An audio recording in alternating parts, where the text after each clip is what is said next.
Hello adventurers, welcome back to the tavern. Today we will be diving into some red flags yet again. This time, talking about what to watch out for in a DM. The vast majority of Reddit horror stories are based around a bad experience with a GM, and I'm hoping that I can stop some of these horror stories before they happen. So let's jump right into 8 GM red flags to watch out for when looking for your next table.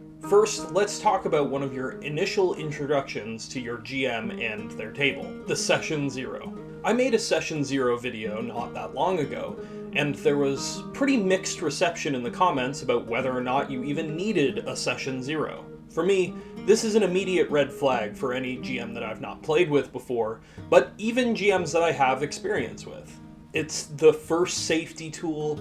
It establishes the themes of the campaign, and depending on your DM, can do so much more than that. This is where party divides, like should we be evil or not, tend to be rooted out. Connections and relationships with other player characters are formed, and can even give you some inspiration for a build if you are stuck. Session 0, to me, is very important, and skipping it without a suitable replacement is a huge red flag. I've had experiences as a player in the past where clearly everyone's expectations are very different once we actually get to the table, and ultimately led to the campaign being abandoned, which I think could have been resolved with a proper Session 0. Next, let's use that as a jumping point to other safety tools. While the Session 0 is sort of the ultimate first step into safety tools, I feel like you should use more than that. Particularly, the two that I use all the time are Lines and Veils, as well as X cards. This gives tools to the player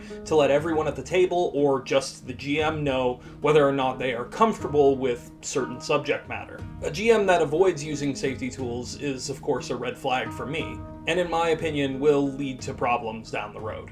There's a world where you don't use any safety tools, and you as the GM never experience any discomfort, but how do you know that the players hadn't? Maybe you included a subject like terminal illness, and didn't realize that one of your players would have rather not talked about that type of subject matter. If you don't use safety tools, then you'll never know, and you'll never know if they were uncomfortable at your table. I recommend, as the minimum, to at least use Lines and Veils. Give your players a handout where they can rank certain subject matter and let you know whether or not that's a sensitive area for them. And then you can create a more anonymous master list that just takes whatever the highest ranking was and present that to all of your players. That way all of your players know, and that person remains anonymous, and you know what to include as their GM. Our third red flag is infamous on Reddit, and that is the DMPC. For those of you that don't know, a DMPC is when the DM creates a character, much like the other players, to play alongside them as another player. This one has a massive spectrum. On one side being characters that are around for a short time and don't really impact the story very much, to long-term DMPCs that are extremely powerful, have meta-knowledge that the other players don't, and generally take the spotlight from the player characters at the table. I've read so many stories of this being a problem, and I myself have experienced this as a player. When I first started playing, I had a GM that I wasn't entirely familiar with, but they were willing to help us with the rules and understanding of the game. In the first session of our game, my character was power word killed by a 20th level DMPC. So I spent the rest of the session making brunch for the table. This is, of course, an extreme example, and I myself have had DMPCs in the past. But usually this is some kind of background character that I've brought forward so that I can fill some sort of gap in the party for a short period of time. One example of this is when the party recruited this captain of the guard-like figure when their hometown had been destroyed. They were a tank build while all of my other PCs were casters. They often faded into the background, only really providing dialogue if they were engaged directly. And they were only really around while the party ramped up to fight this dragon that had destroyed both theirs and this DMPC's hometown. After that goal was achieved, they parted ways with the party.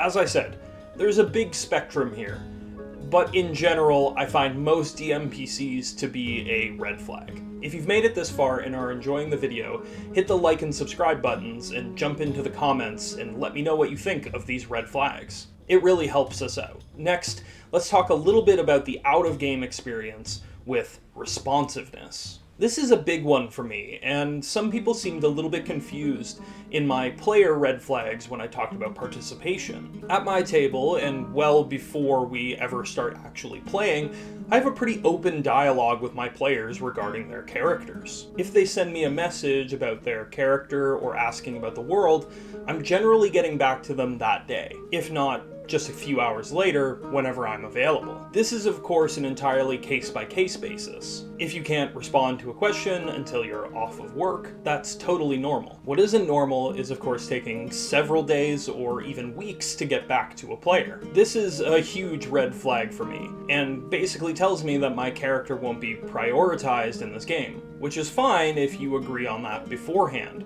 say in something like a pre-structured campaign module. But if your players are expecting a DM to help them create their characters or have them be part of the world, then responsiveness is very important. I think responsiveness, as well as this next red flag, sort of go hand in hand, and that is preparedness. There are, of course, DMs that are out there that are excellent improvisers, but nothing changes how I see a campaign than if I show up to a session and it feels like it's been thrown together in the last couple of minutes. This can be less obvious than some of these other red flags, but I think can have a huge impact on the flow of the session. And I will say that if your DM is one of those rare people that can run a session by the seat of their pants, then disregard this. I've run an entire session improv style in the past. The difference being that I told my players well in advance, and I still had some things prepared.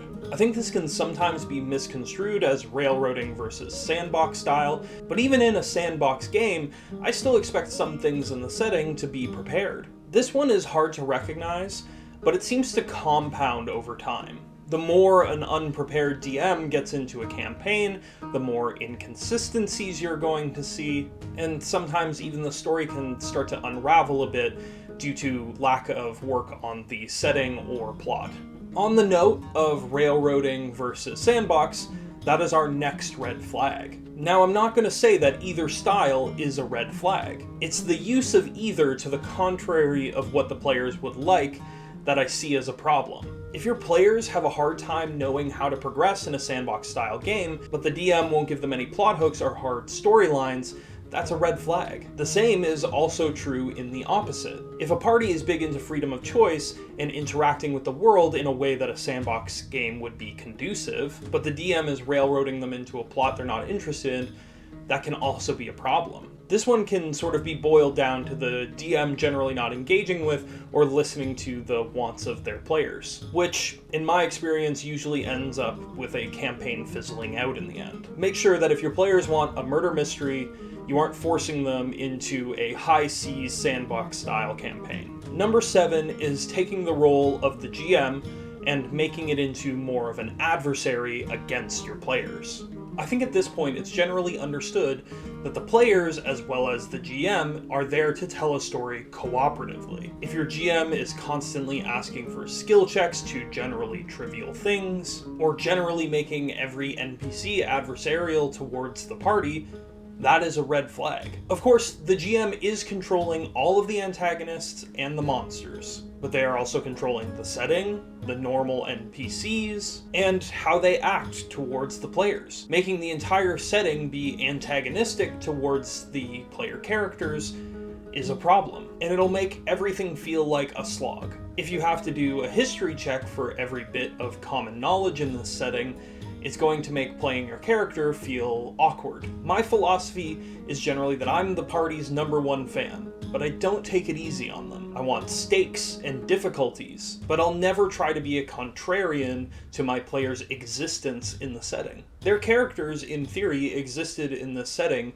before the events of the campaign, and as such, trivial things like the character with the sailor background being able to tie a knot don't necessarily need a skill check, unless it's exceedingly complicated or you just want to see how well they do at it. Our final red flag is another Reddit special, and that is bad homebrew. Too often I'll be browsing things on D&D Beyond or DM's Guild and see things that are both extremely underpowered as well as overpowered. And there's a really simple way to resolve this.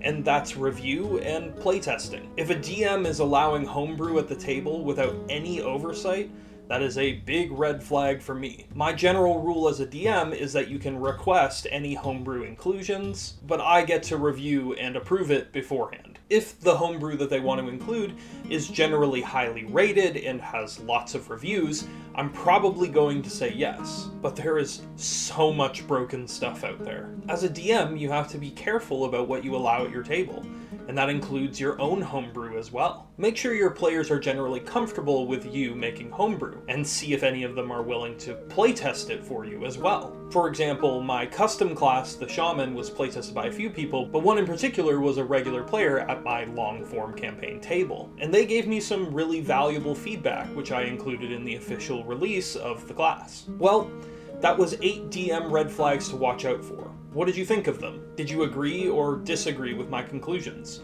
Let me know in the comments. Overall, I think a lot of this can be boiled down to communication. And, of course, all of this is just my opinion. So if you've had a different experience, take all of this with a grain of salt. I have been your tavern keeper, and I hope to see you all back in the tavern again soon. Stay safe, adventurer.